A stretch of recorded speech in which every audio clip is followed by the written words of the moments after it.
tema da minha pesquisa foi percepção dos professores de educação física quanto à sua prática docente nas escolas.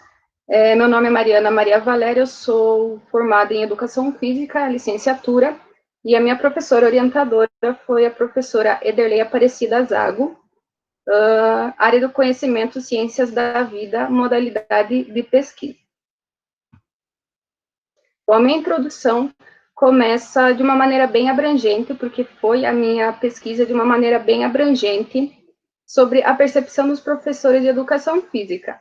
Eu acho que, de um modo geral, foi uma maneira de dar voz aos professores para que eles pudessem expor realmente como eles veem o trabalho deles atualmente, tanto em questão de infraestrutura, quanto em questão dos próprios alunos, sobre como eles se sentem perante a tudo isso, se existem ou não dificuldades na prática docente de educação física, e os processos motivacionais estão diretamente ligados a isso. Mas, para entender melhor isso, é importante que cada um veja um professor individualmente. Por quê? Porque cada professor tem uma realidade. Pode ser que um professor tenha, por exemplo, uma infraestrutura maravilhosa, com condições de trabalho ótimas, mas que não tenham alunos motivados para motivar o professor também a aplicar uma boa aula.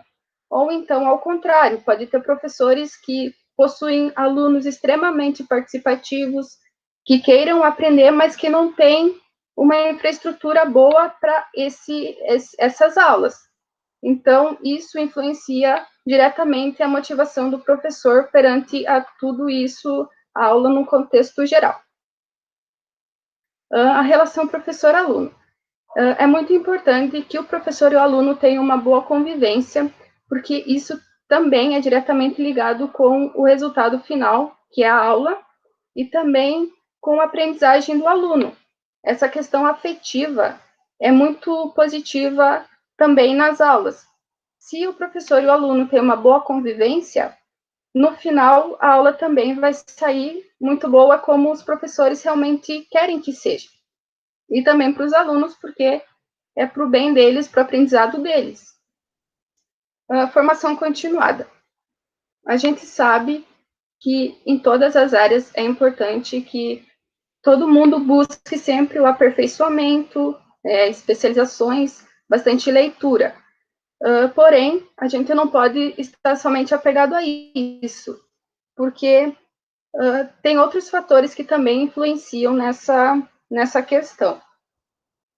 O professor pode buscar bastante informações, né? Depois de formado, pode ter bastante cursos, enfim. Porém, tem fatores que não dependem só dele.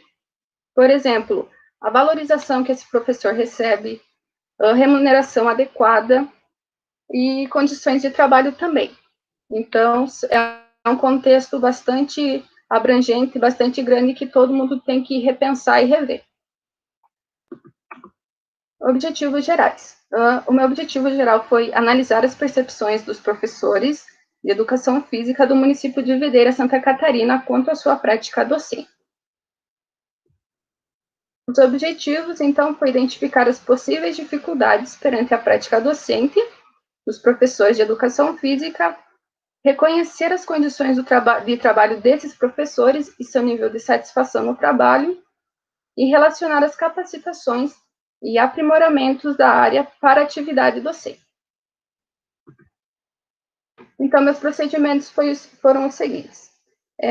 Foi uma pesquisa descritiva quantitativa, foram coletados com um questionário pré-elaborado pelos pesquisadores, através do Google Forms, encaminhados via WhatsApp. A população foi composta por 20 professores de educação física do município de Videira, Santa Catarina. Então, esses professores atuam em escolas municipais, públicas ou privadas. E essa quantidade de professores foi porque não tive um retorno muito grande, porque não pode ser presencialmente essa coleta de dados devido à pandemia. E esses dados foram analisados através de estatística descritiva com média e desvio Gráfico 1 mostra a idade desses professores que responderam ao meu questionário. A idade deles variou entre 24 e 60 anos, com a média total de 38 anos, entre feminino e masculino. A média feminina das professoras de 33 anos e a média masculina de 49 anos. O que predominou aqui foi um número maior de professoras, sendo elas 14, e professores somente 6. Gráfico 2 refere-se às especializações, se eles possuíam ou não. Então, desses 20 professores, alguns não possuem especialização, no entanto, outros possuem 2 ou mais. A que mais predominou aqui foi a educação física escolar, que 4 professores têm essa especialização. 2 professores possuem prática pedagógica de ensino, didática da educação física, saúde ou saúde humana e gestão escolar. As outras têm um professor que possui essa especialização, que são elas: psicopedagogia, ciência do movimento humano, saúde e qualidade de vida, nutrição esportiva e psicomotricidade. Meu gráfico 3 refere-se a qual tipo de unidade escolar que trabalha. 40% desses 20 professores trabalham em escolas municipais, outros 40% em escolas públicas e 20% em escolas particulares. 65% desses professores não trabalham em outro local além da escola e 35% desses professores trabalham sim. Gráfico 4 refere-se à carga horária desses professores semanalmente. Então, variou de 2 a 40 horas, sendo a menor carga horária semanal de 2 horas e a maior de 60 horas.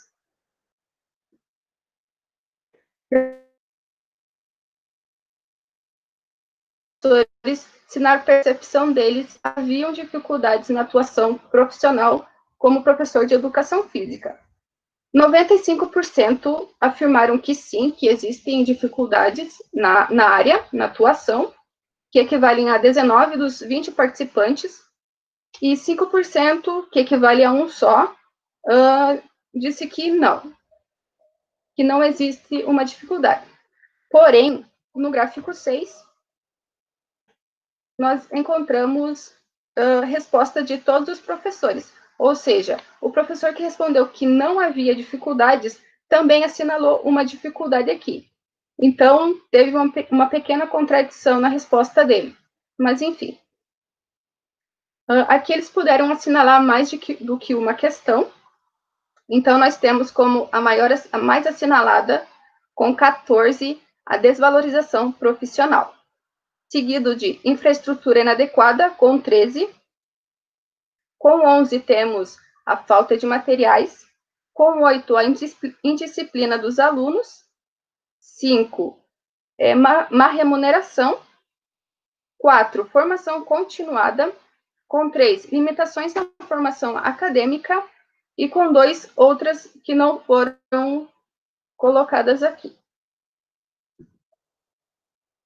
Gráfico 7 é referente à maior dificuldade encontrada pelos professores dentre as opções anteriores. Então, neste caso, eles só poderiam assinalar uma que eles consideravam a maior entre todas. E a maior foi a infraestrutura inadequada, com 6 dos 20 profissionais que responderam o questionário, seguidos de desvalorização profissional e indisciplina dos alunos, com 4, falta de materiais e má remuneração, com 2, limitações na formação acadêmica, com 1, e outras com 1 também. E está entre parênteses pais dos alunos, porque foi o próprio professor que respondeu ao questionário que colocou como a maior dificuldade. Gráfico 8. Foi pedido a esses professores que responderam ao questionário como eles se sentiam em relação às dificuldades encontradas na sua atuação profissional. Aqui eles também poderiam assinalar mais do que uma opção, então nós temos os maiores aqui, que se sentem limitados e desvalorizados, seguidos de desrespeitados, com 5. Depois temos que se sentem bem, apesar de todas as dificuldades, seguidos de insatisfeito, e outros que também não foram colocados quais. E com 2 temos despreparados e sem apoio. E nenhum assinalou que se sente impotente, apesar dessas dificuldades. Gráfico 9, foi perguntado a eles se já tinham recebido algum tipo de reconhecimento público de diretor ou de seus colegas. 85% já receberam algum tipo de reconhecimento e os outros 15% afirmaram que não receberam nenhum tipo de reconhecimento. Gráfico 10, a percepção perante os seus alunos. Aqui também eles poderiam assinalar mais do que uma questão. Então, nós temos a maior delas, que foi que se sentem que fazem alguma diferença educacional significativa na vida deles, seguidos de se mostram interessados em realizar as atividades propostas, sabem como ganhar a confiança dos seus alunos, conseguem que até os alunos mais difíceis e desmotivados façam progresso. Outros 7 disseram que se sentem bem-sucedidos com seus alunos, seguido de eles ajudam a criar uma atmosfera agradável para o aprendizado de todos, e outros 4 afirmam que encontram dificuldades com a indisciplina de alguns alunos. Aqui vale ressaltar que os professores que trabalham em escolas particulares, todos eles têm como maior dificuldade a indisciplina dos alunos. Então, a gente pode perceber que talvez não seja a infraestrutura ou os materiais adequados para tal aula, para que a aula saia boa para os alunos, mas é uma série de fatores, né? Porque pode ser que os alunos desmotivados acabem fazendo com que esses professores também se sintam desvalorizados com a profissão. Gráfico 11, foi pedido se, na percepção deles, o número de aulas para cada turma é suficiente para o aprendizado integral e suficiente dos alunos. Então, nós temos 50% acreditam que sim e outros 50% acreditam que não é suficiente. Gráfico 12, foi pedido se eles buscam aperfeiçoamento de cursos e capacitações para o trabalho na atividade docente. 100% dos professores que responderam a este questionário afirmaram que sim, que buscam aperfeiçoamento. Então, a gente pode ver que, apesar de alguns não possuírem especializações, pós-graduação, buscam o aperfeiçoamento e de outras formas, de outras maneiras. Então, para eles e para os próprios alunos, isso é um ponto bastante positivo. Gráfico 13, foi pedido se na percepção deles, a área da educação física completa a sua realização profissional. 15% disse que não completa a realização profissional, e 85% acredita que sim. E um dado bastante importante é que a média dos professores que responderam que não se sentem realizados é de 28 anos de idade. Então, a gente pode ver que são professores jovens, que ainda podem mudar ou não a sua percepção quanto à profissão de educação física. Conclusões. De acordo com os 20 professores participantes, existem algum tipo de dificuldade na docência escolar. No entanto, percebe-se que, apesar dessas situações, eles se preocupam em se capacitar para o bem maior que são os alunos. E por isso sentem que fazem diferença na vida dos mesmos. Em contraponto, alguns professores não acreditam que o número de aulas seja suficiente para o aprendizado integral e suficiente desses alunos. Então, diante de tudo isso, concluímos que não bastam apenas bons profissionais, que buscam por capacitação, mas uma série de outros fatores que influenciam no desenvolvimento de um bom trabalho e na aprendizagem dos alunos. Muito obrigada.